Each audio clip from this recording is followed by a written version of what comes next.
Welcome to our channel, lovers of the strange and the terrifying.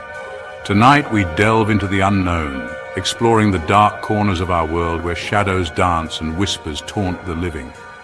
Our journey takes us to the desolate landscapes of deserted solar power plants, places where the hum of electricity has fallen silent, replaced by chilling silence and unexplained phenomena.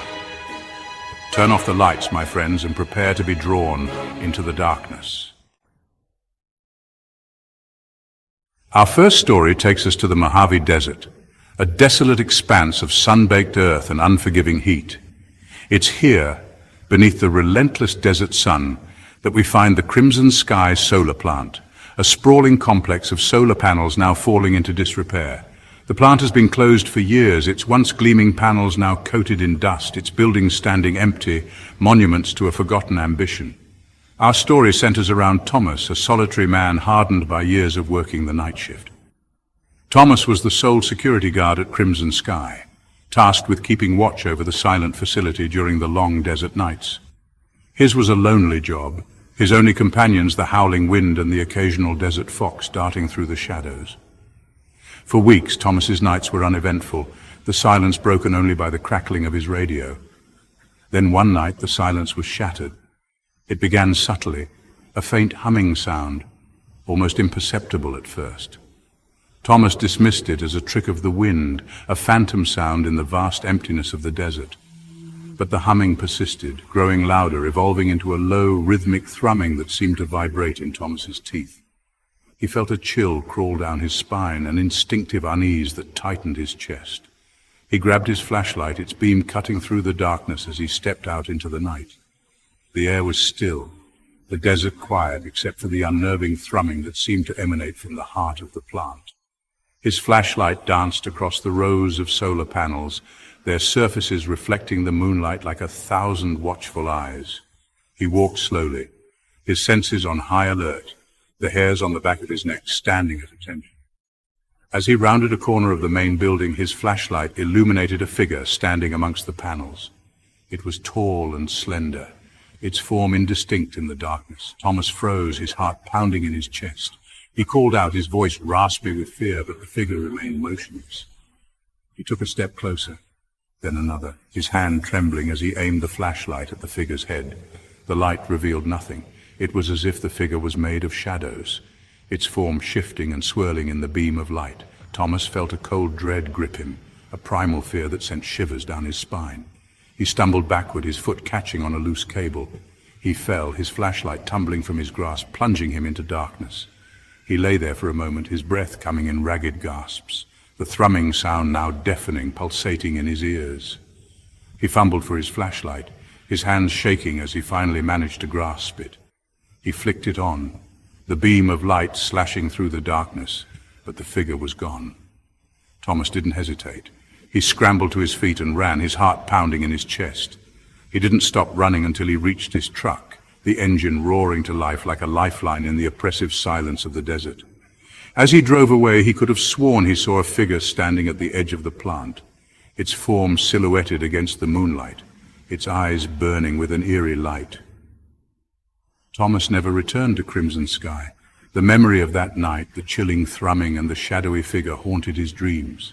The plant stands deserted to this day, a monument to forgotten ambition and a breeding ground for whispers of the unknown. Some say that Thomas didn't imagine what he saw, that the desert holds secrets best left undisturbed, and that the shadows of Crimson Sky conceal something sinister, something that waits patiently in the darkness.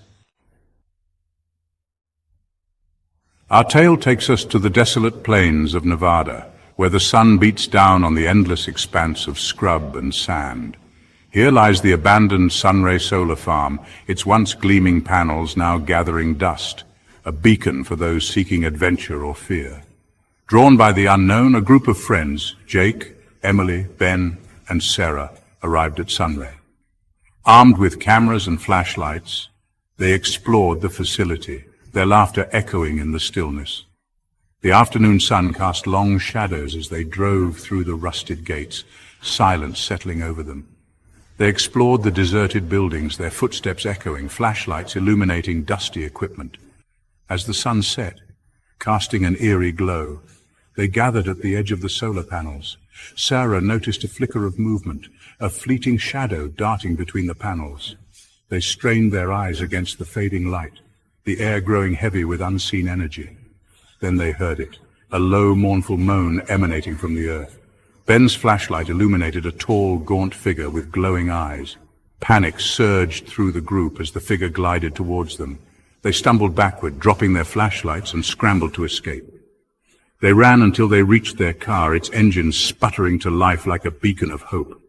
As they sped away, the figure stood silhouetted against the dying light, its eyes burning into their retreating backs.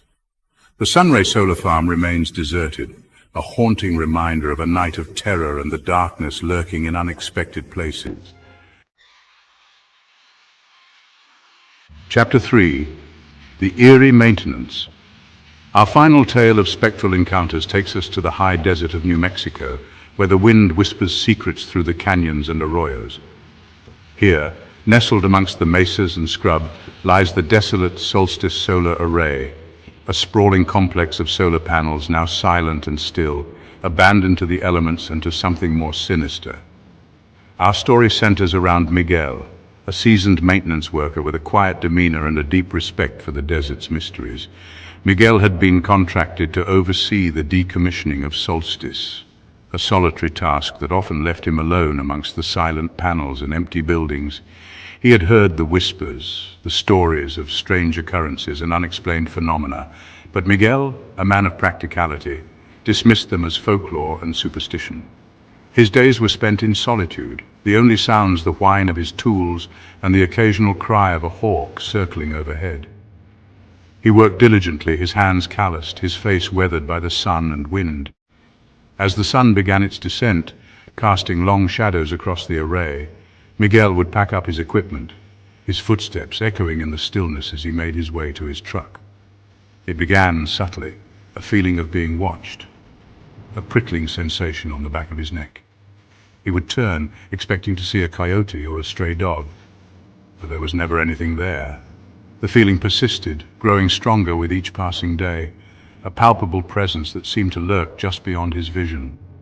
One evening, as the sun dipped below the horizon, painting the sky in hues of orange and purple, Miguel was gathering his tools when he heard it. A faint humming sound, low and rhythmic like a lullaby sung by the wind.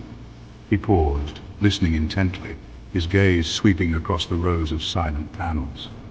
The humming grew louder, morphing into a series of distinct clicks and whirs, as if machinery were coming to life. He followed the sound, his unease growing with each step, until he reached the main control room. The door, which he had left ajar earlier, was now wide open, the interior bathed in an eerie, pulsating light.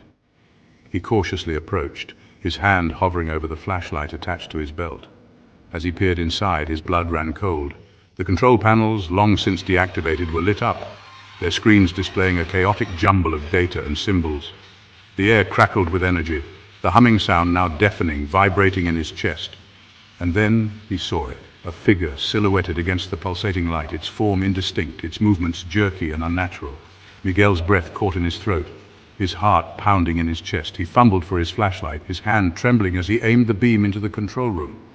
The figure turned, its head snapping towards him with impossible speed, its eyes two glowing embers in the darkness. Terror lent speed to his steps as Miguel stumbled backward, dropping his flashlight with a clatter. He didn't wait to see more, turning and fleeing into the gathering darkness, the sound of his own ragged breaths echoing in his ears. He ran until his lungs burned, until his legs screamed for mercy. The image of the pulsating control room and the glowing-eyed figure seared into his mind. Miguel never returned to Solstice.